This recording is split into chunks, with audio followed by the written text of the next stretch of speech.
We're just super excited about these two models, Lowrider S and now our new Lowrider family member, the Lowrider ST. We saw the reasons why Lowrider S was so popular. It gave you all of the great character and experience and emotional connection to our big twin powertrain, but in a package that was a little bit lighter, a little bit more nimble. We had a couple years of production under our belt, so it was easy to see the tweaks that could be made to make that bike, which is already an incredible machine, and just take it to the next level.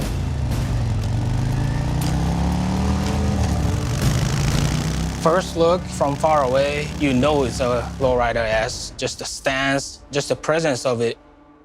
We retain the black and bronze. That's sort of like a trademark. And the gray is really hot in like a custom cars, hot rod scene right now. It's just the perfect secondary color.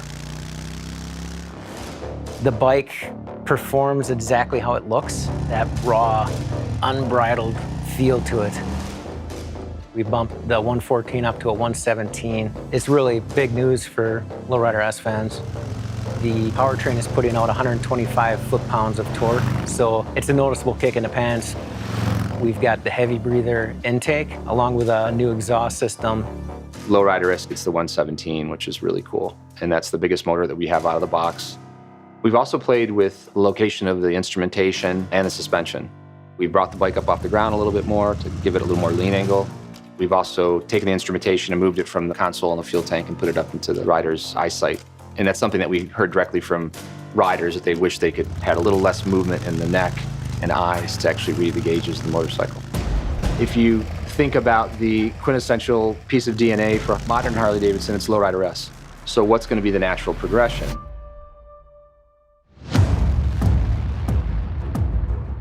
The Lowrider ST, we are super excited about what this is going to bring. This gets to that customer that may not need the full Grand American Touring, but is really looking for that performance package and some of the protection that the fairing brings. There was a fundamental shift that we saw happening a few years back. What folks were doing is they were leaning into performance, and really was taking root in Southern California. We were seeing a lot of customers modify their bikes by increasing the displacement, tweaking the suspension, going through the expense of putting saddlebags on the bikes, adding aftermarket fixed fairings. They were either restoring FXRTs or FXRs and putting that fairing on there, or they were taking the fairing at a swap meet and trying to, figure out how to get it on their Dyna. A lot of the shows that we pay attention to around the world, we started to see just a couple bikes that were like this. It'd be in a sea of 100 bikes that were kind of executed in the old manner. You would see 2 or 3 bikes that were done in this new way. And that's how we spot a trend. And that's where you have to go in and say, is there something here? Is this an anomaly, or is this something that's going to catch on? We headed into the project with the pure emotion of what we want it to look like. Just like any other Harley, there's always respect to the history, being able to trace back the family tree. We have so much respect to FXR and FXRT. Wheelie G and design team came up with that iconic look.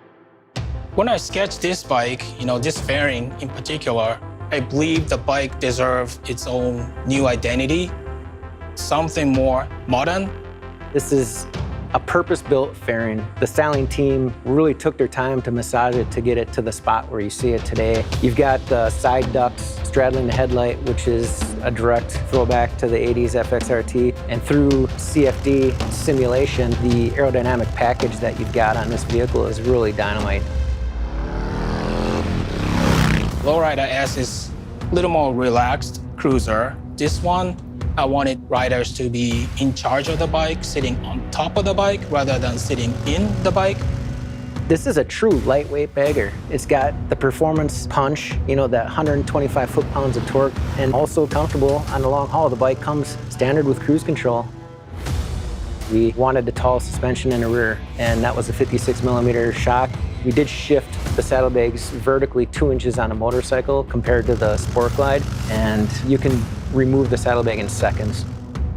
For Lowrider ST, we have a suite of parts and accessories products. And this audio system for Lowrider ST, it integrates seamlessly, and it's going to be loud. Customers are going to want to hear this thing with a full face helmet on, because that's how they ride. So we have something that's waterproof, it's going to withstand the elements. It's truly the perfect package for our audio and performance customers.